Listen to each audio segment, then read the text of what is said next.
2 రోజుల్లో సీఎం పదవికి రాజీనామా చేస్తా. నవంబర్లో ఎన్నికలు నిర్వహించాలన్న కేజ్రీవాల్.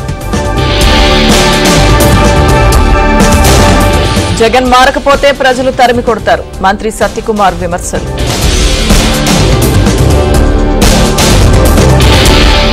వైసీపీ నేతలు బురద రాజకీయాలు చేస్తున్నారు. వరద బాధితులను ఆదుకుంటామన్న బోండా ఉమా.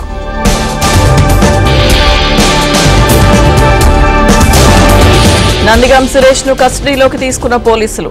గుంటూరు జీజీహెచ్ లో వైద్య పరీక్షలు.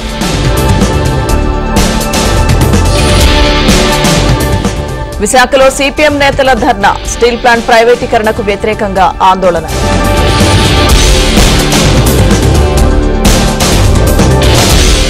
కాసేపట్లో టీపీసీసీ అధ్యక్షుడిగా మహేష్ కుమార్ బాధ్యతలు.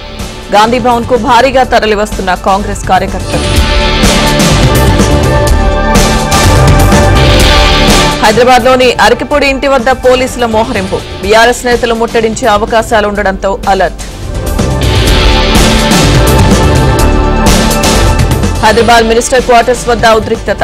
జీవో 33ను ఉపసంహరించుకోవాలని బీఆర్ఎస్ నేతల ఆందోళన.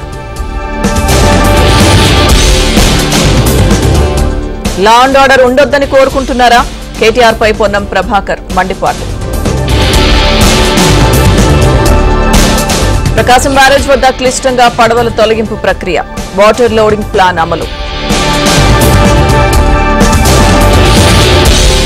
అనకాపల్లి జిల్లా రాజపల్లి దగ్గర ఏలేరు కాలువకు గండి. అండర్ టన్నెల్ నుంచి గెడ్డలోకి వెళ్తున్న వరద నీరు.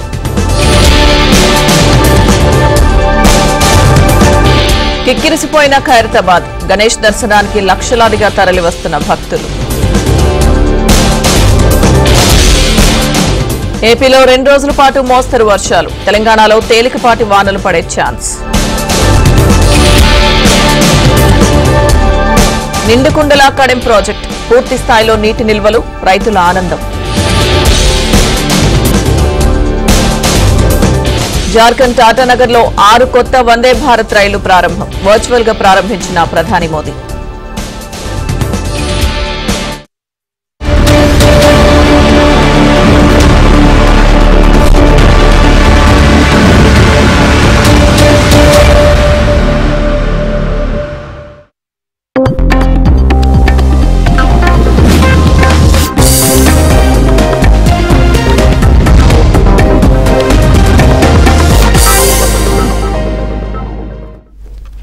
కాసేపట్లో టీపీసీసీ అధ్యక్షుడిగా మహేష్ కుమార్